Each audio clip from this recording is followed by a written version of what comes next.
Give us some of the really poignant, like I could take this home, I can implement this Yeah. today to get us on our game. So I always start with circadian rhythm. Like I said this before, like have a consistent bedtime, like set an alarm for your bedtime. Like if it's like the hours between 10 and midnight are very crucial for your lymphatic system. So your like metabolic, mental detoxification system. Like it's super critical to have a consistent bedtime that your body knows, hey, we're going to raise melatonin, we're going to suppress cortisol, and we're going to help your body to start recovering and Right. healing from the day. Yeah. So if you have a consistent release of those hormones, like by having a consistent bedtime, like that's the simplest thing you can do. Like just have a consistent bedtime. Um, I love my clients to take magnesium with other minerals. Like I like Baja Gold sea salt just because it's a complete trace minerals. And a lot of people take magnesium, but they're deficient in like sodium and potassium and other minerals, and so they may get like energized by taking magnesium glycinate or something like that. So Okay. if you're having that happen, you want to make sure you're getting all your minerals in on a consistent basis. So just putting a little bit in your water, especially if you filter it, is very important. And just the Baja sea salt, Baja That's what Gold. I like. I Yeah, mean, great. I think a lot of That's these, easy. it's super easy and it's Yeah. very inexpensive. And it's also, there's no like added flavorings or stevia or anything like that. So it's just pure minerals, right? And so I like that for a lot of my clients, especially if they're doing like RO filtration for their water, which I highly recommend if you want to get out these PFAs and all these metals and stuff from your water.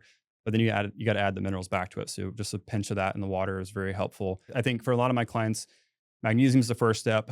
If they're doing well with that and they're having good sleep hygiene, they're not on their phone, they're not eating before bed, then they can start to just evaluate like how well are they falling asleep. If they're waking up in the night, then I start to evaluate whether or not it's like a serotonin issue, like if they're not producing enough serotonin because most of it's produced in your gut. So if you have gut dysfunction, like you're probably not producing enough serotonin. Serotonin is a precursor to melatonin, so you're not going to have a sustained release of that. So I then can look at if they're not on SSRIs or medications like that, recommending like 5-HTP to kind of get that system going a little bit so it can produce more. Um, and then from there, if they have like hot flashes or they're menopausal or postmenopausal, then I have to kind of evaluate like what is driving that for them. For a lot of women, it's like a blood sugar instability, right? Like they go to sleep, maybe they're fasting too long, maybe they're not eating enough fat and protein with their meals. And then all of a sudden they get these hunger cravings and they don't eat before bed. So then their sugar starts to like drop and then their cortisol spikes and they have like a hot flash symptom like that. And so there's things like that I want to evaluate with sleep, but that's very relative to the person, of course. And so sleep's a huge one. The next one is again eating most of their calories before 2 o'clock in the afternoon.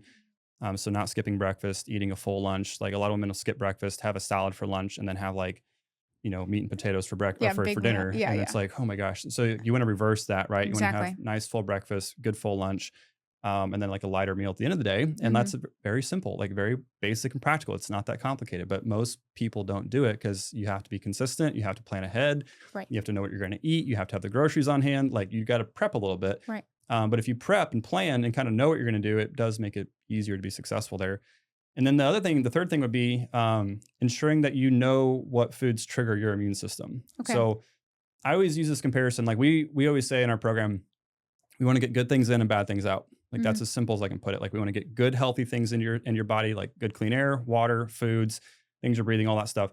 And then if you're not getting the bad stuff out, like you just become toxic, right? Like you become inflamed. And a lot of people, if they can start to focus on how to get good things into my system by the things that I'm eating and breathing and drinking, that will take care of most people's like somewhat uncomplicated symptoms. Like I'm tired, I have brain fog, I have some joint pain, maybe my menstrual cycle is a little messed up. Like if you do those foundational things, you'll start noticing like I feel different, right?